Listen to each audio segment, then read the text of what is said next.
उन्हाळ्यात बऱ्याच वेळेला तोंडाला चव नसते, कोणतीही भाजी खाऊ वाटत नाही किंवा जेवायची इच्छा होत नाही आणि बाजारात भाज्यांचं प्रमाणसुद्धा फारच कमी आहे. अशा वेळेला असं पोटभरीचं तोंडाला चव आणणारं दही धपाटं केलं तर घरातील सगळ्यांनाच पोटभरीचं होऊन जातं. असं दही धपाटं तुम्ही नाश्त्यासाठी किंवा लंचसाठी करू शकता. धपाटी करताना आपण कोणतीही भाजणी केलेली नाही किंवा दळण केलेलं नाही. यासाठी आपण घरातलीच वेगवेगळी पिठं मिक्स करून अगदी पौष्टिक आणि चविष्ट असं आपण हे धपाटं बनवलेलं आहे. टिप्ससह संपूर्ण डिटेल रेसिपी दिलेली आहे. व्हिडिओ अगदी शेवटपर्यंत पहा म्हणजे संपूर्ण माहिती मिळेल. नमस्कार, सुषमाच्या किचनमध्ये तुमचं स्वागत आहे. चला तर आपण सुरुवातीला वाटण तयार करून घेणार आहोत. इथं धपाटीसाठी आपण वाटण तयार करतोय. त्यासाठी 2 चमचे जिरे घेतलेले आहेत. भरपूर असा लसूण घ्यायचा आहे. लसणानं खूप छान टेस्ट येते धपाट्यामध्ये आणि 10 ते 15 हिरव्या मिरच्या आपण मोडून घेतलेल्या आहेत. हे सगळं मिक्सरच्या भांड्यामध्ये घालून आपण जाडं भरडं असं आपण वाटण तयार करून घेणार आहोत. खूप जास्त बारीक वाटून घ्यायचं नाही, जाडसरच असं आपण वाटण तयार करून घेतलेलं आहे. इथं धपाटीमध्ये आपण कोथिंबीर चिरून घालणार आहोत आणि शिवाय त्या कोथिंबीरीचे देठसुद्धा घालणार आहोत. देठामुळं खूप छान टेस्ट येते, शिवाय पचायलाही हलकं होऊन जातं धपाटं. आता इथं आपण पीठ मळायला घेणार आहोत. त्यासाठी सुरुवातीला पिठं घ्यायला सुरुवात केली. इथं आपण 1 वाटी ज्वारीचं पीठ चाळून घेतले, 1 वाटी बाजरीचं पीठ चाळून घेतलेलं आहे. त्यातच 1 वाटी गव्हाचं पीठही आपण चाळून घेतलेलं आहे आणि इथं मी अर्धी वाटी डाळीचं पीठ घेतलेलं आहे. डाळीचं पीठ थोडं कमी घातलेलं आहे आपण यामध्ये. आणि शेवटी सगळ्यात आपण अर्धी वाटी तांदळाचं पीठ घेतलेलं आहे.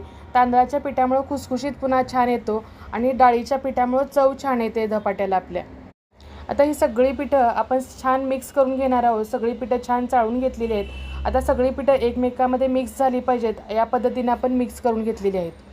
पिठं मिक्स झाल्यावर आपण जे वाटण तयार करून घेतलं होतं ते वाटण यामध्ये सुरुवातीला घालणार आहोत आणि 1 ते 1.5 चमचा आपण यामध्ये हळद घालणार आहोत. हळद थोडी जास्त घातली म्हणजे छान कलर येतो आणि चवही छान येते.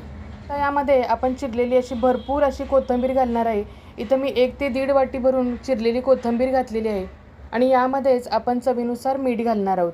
इथं तुमच्याकडे जर भाज्या असतील, पालक, मेथी किंवा कोबी असं काही असेल तर तेही तुम्ही यामध्ये घालू शकता.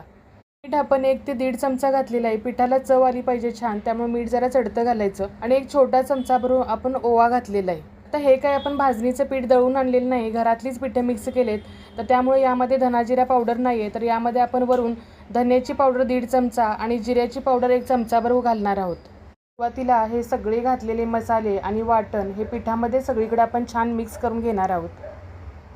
एक निवेदन करते, माझ्या चॅनलवरती नवीन असाल तर चॅनलला नक्कीच सबस्क्राईब करा आणि बेल आयकॉनला क्लिक करा, म्हणजे असेच नवीन नवीन पदार्थ तुम्हाला पाहता येतील.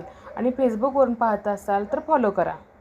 आता सगळे मसाले आणि मीठ आपण एकत्र केल्यानंतर यामध्ये थोडं थोडं पाणी घालून आपण भाकरीचं पीठ मळतो त्या पद्धतीने पीठ मळून घेतलेलं आहे.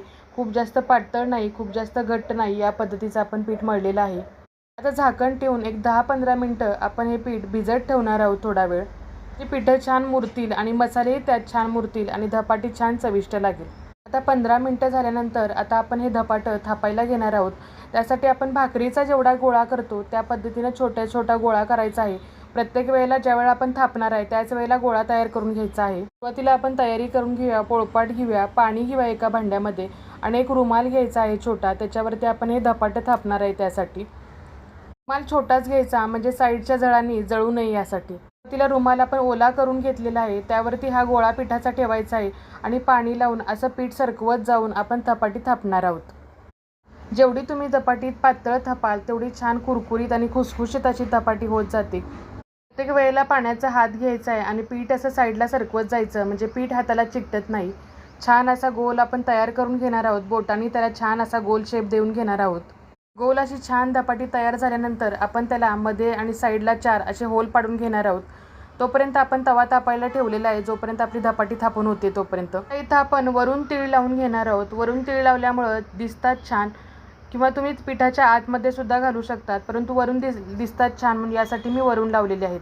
तीळ लावल्यावर थोडं थापून घ्यायचं म्हणजे आतमध्ये चिकटून राहतात. धपाटी तव्यात टाकताना रुमालासहित उचलून आपण धपाटी उलटी करायची आहे, म्हणजे बरोबर तव्यात व्यवस्थित पसरते आणि वरून आपण झाकण ठेवून घेणार आहोत. म्हणजे वाफेनं पिठं लवकर पचतात आणि लवकर आपली धपाटी भाजली जाते एका साईडनं. तेल लावून छान आपण एका साईडनं भाजून घेतले, दुसऱ्या साईडनं उलटी करून घेतलेली आहे. इथं तुम्ही तेल किंवा तूप तुमच्या आवडीनं जे पाहिजे ते घालू शकता. तूप लावलं तर खूपच छान लागतं. दोन्ही साईडनं छान खुसखुशीत होईपर्यंत हे धपाटं भाजून घ्यायचं आणि आता आपण प्लेटमध्ये काढून घेणार आहोत. त्याच पद्धतीनं तुम्हाला मी दुसरंही धपाटं थापून दाखवते.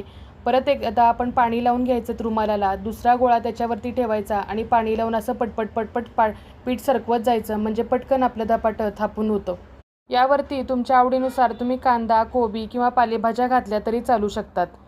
तुमच्याकडं कोणत्या पद्धतीनं धपाटं केलं जातं हे कमेंटमध्ये नक्की सांगा आणि तुम्हाला खायला नक्की आवडतं का हेही सांगा. आता दुसरं धपाटंही आपलं थापून झाले, त्याला होल पाडले आणि तव्यावर लगेच पलटी करून घेतलेलं आहे. पाणी टाकून घ्यायचं, म्हणजे मग रुमाल चिकटत नाही आणि लगेच रुमाल काढून घ्यायचा आहे. दोन्ही साईडनी तेल किंवा तूप लावून खरपूस असं आपण धपाटं भाजून घेणार आहोत, अगदी कुरकुरीत आणि खुसखुशीत होईपर्यंत. आता आमच्या इकडं धपाटीबरोबर उसळ केली जाते. मी इथं चवाळ्याची उसळ केलेली आहे. तुम्ही धपाट्याबरोबर कोणती उसळ खाता तेही कमेंटमध्ये सांगा.